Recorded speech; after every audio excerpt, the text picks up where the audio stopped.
Саламатсыздарбы окуучулар. Биздин бүгүнкү тақырыбымыз механикалык энергия, кинетикалык жана потенциалдык энергия. Байкап отургандарыңыздай биз бүгүн энергия тақырыбына токтолобуз. Энергия деп бир дененин кандай жумуш істей алатындыгын көрсөтөтүн физикалык шаманы айтабыз. Биз энергияны жол өлчөм бирлиги менен аныктайбыз. Энергия ички, жылуу, ядролук, механикалык болуп бөлүнөт. Биз сиздер менен механикалык энергия менен таанышабыз. Механикалык энергия, потенциалдык энергия жана кинетикалык энергия болуп эки түргө бөлүнөт. Кинетикалык энергияга токтолотун болсок, кинетикалык грекче кинетикос козголуш деген сөзүнөн чыккан экен. Кинетикалык энергия денелердин козголуу салдарынан туурайдын энергия болуп табылат. Кинетикалык энергияны аныктоо үчүн биз E кинетикалык тең болот mv квадрат бөлүнгөн 2 формуласын колдонобуз. Мундагы m дененин массасы, v дененин жылдамдыгы. Мында бизде кинетикалык энергияга мисал болотун сүрөттөр көрсөтүлгөн. Кинетикалык энергия дененин массасына жана жылдамдыгына табелде. Бул мисалда биз кинетикалык энергиянын массасына байланысын карастырабыз. Бизде мисалда бирдей бийиктикте горизонталь боюнан козголгон доңголгон шардын козголушу көрсөтүлгөн. Шар козголо отуруп плеушеге келип соктугушун. Плеушеге соктугушуу натыйжасында эки шар плеушени эки түрлүү ара кашыктыкка жылыштады. Себеби биринчи шарга караганда экинчи шардын массасы ауыр. Жана массасы ауыр шардын энергиясы көп деп билебиз. Яны бизге бул мисал болуп көрсөтүлүптүр. Экинчи мисалда бизде кинетикалык энергиянын жылдамдыгына байланышы көрсөтүлүп отур. Ар түрлүү бийиктиктен массалары бирдей эки шар кулап келет. Яны доңголоо барысында ол плеушеге соктурушат. Карап отурсак, биринчи сүрөттөгү шарга караганда экинчи сүрөттөгү шарымыз плеушени узак ара кашыктыкка жылышталды.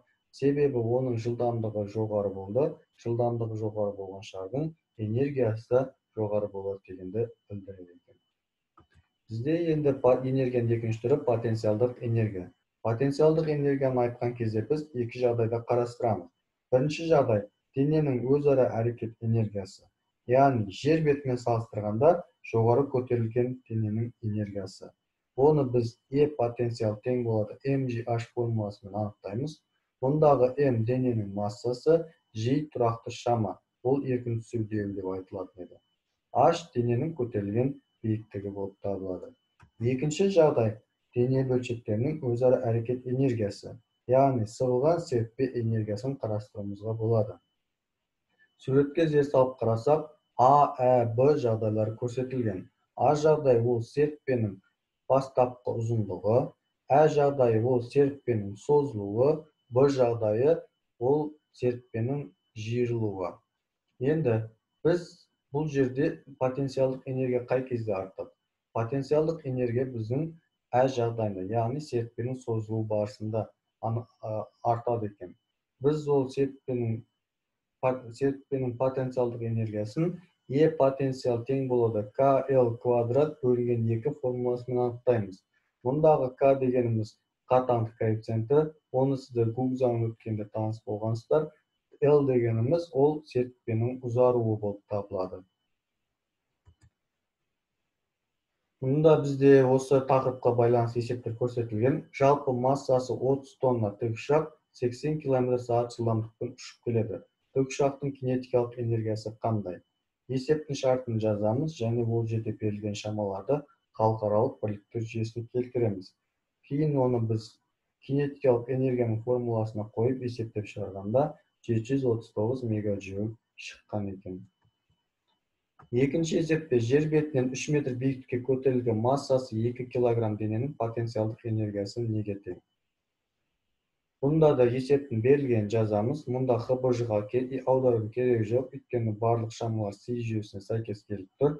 Үшіншіден формулаға қоямыз, яғни E потенциал тең болады mgh, E потенциал тең 3 шаманы көбейтеміз, сонда біздің потенциалдық энергиямыз 60 джоульге тең екендігін қарастырып көре аламыз.